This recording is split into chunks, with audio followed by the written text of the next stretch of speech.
Welcome to Nasdaq Trade Talks. I'm Jill Malandrino, Global Markets Reporter at Nasdaq. Joining us for the segment, we have May D, Research Analyst with Global X, to discuss the Global X Metaverse ETF launch. May, it's great to have you with us. Welcome to Trade Talks. Great to be here. All right, we keep hearing about the Metaverse. What opportunities does it represent? Yeah, so I think I'll give a little bit of background on the Metaverse first, and then we can go a little bit into the opportunities within it. So how we as a company define the Metaverse in its very early stages is that eventually, using a VR headset, we're going to be able to work, play video games, buy digital items, socialize with friends, and consume media on this one decentralized virtual platform where users will have their own avatars. They'll have the ability to access the Metaverse on different devices. It'll be truly immersive with its own currencies and economy, and a community where people can interact with people anywhere in the world. And very importantly, it's going to be real-time persistent, which means there won't be any real pause feature. So when we consider potential, revenue verticals and what we foresee to be a multi-trillion-dollar opportunity in the next few years, we think about four main segments generally, starting with the AR, VR, MR, and spatial computing space. So this is about augmented reality, virtual reality, and mixed reality. So many companies have abilities in this space. One very clear example we've seen is through Meta platforms and their development of Oculus headsets, something that used to be primarily for gamers, but is now skyrocketing in sales as we're seeing its usage and applications become much, much more diversified. And then a second, and probably one of the most important platforms that we're seeing for revenue options, is creator platforms. So any video game companies would probably be what comes to mind when we think of the most common and relatable example.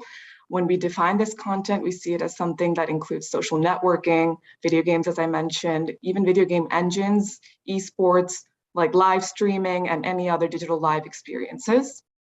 And then moving on, something that's very closely related, but not exactly the same, is the creator economy. So when we consider the creator economy, we see things such as fintech and all these other extraneous opportunities also come into play.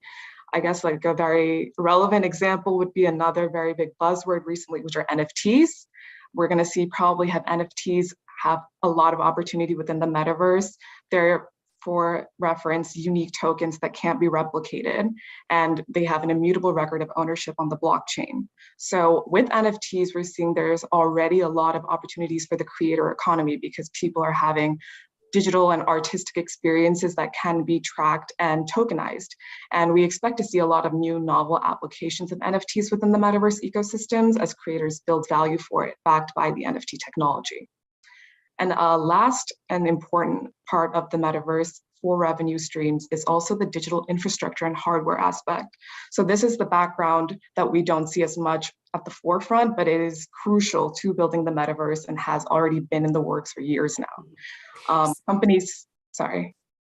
So May, it sounds as if there are earlier versions of the metaverse at this point, but to me, it sounds like it's going to be more controlled by the user, not so much larger conglomerates that have control over all of the data and the protocols and the algorithms and so forth. Yeah, so you're absolutely correct. The thing about the metaverse is that unlike other virtual worlds and social networks, there's no single agent that has the power to modify the rules of these virtual worlds. Some examples already are like Decentraland and Sandbox. We have seen early options of the metaverse, such as Fortnite. They've had live concert viewerships with viewers that have amassed millions of fans, much more than they get in real life. And obviously in current times, we've seen Meta platforms with Horizon workrooms and their Oculus VR headsets. But in the future, we do see the metaverse extending to be even more in the virtual realm and include machine learning and AI capabilities through like haptic bodysuits, omnidirectional treadmills, and brain sensing devices. Yeah, it's so fascinating. And I think, May, it's even more fascinating that we're actually living through the innovation. It's happening real time and we get to witness it, which to me is incredibly fascinating. So you had mentioned the four verticals and the companies that are associated with it. As an investor, how can I get exposure to the metaverse? So as an investor, we're seeing very recently, our company personally has released our VR ETF on the Nasdaq Trade Exchange on the 28th. And what we take into account when we create something like this for investors is the four main revenue streams and verticals where companies have a lot of opportunities. So as I said, the AR, VR platforms, the creator platforms, the creator economy, and the digital infrastructure and hardware platforms. And when we take into account which companies are posed to succeed in this environment, we think of pure play, right? So we want pure play metaverse leaders, companies that can derive a lot of their revenue from the themes that we listed above, so that we're really, really targeting the companies that are at the forefront of creating this metaverse economy. And we also look at pre-revenue metaverse leaders, so companies that have a lot of their business operations concentrated in the segments I mentioned previously, but maybe are not as developed as some of the other companies.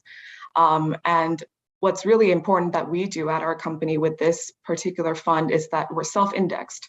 So we have all of our own thematic expertise being put into this alongside INDX's management abilities, and combining those two to really create a fund that we believe tracks the metaverse in its purest form.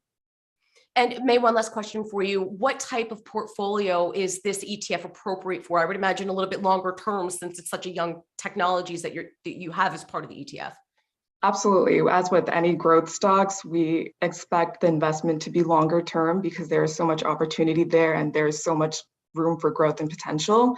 And especially with something like the metaverse that is in such early stages, it would definitely be appropriate for a portfolio looking to extend their time period.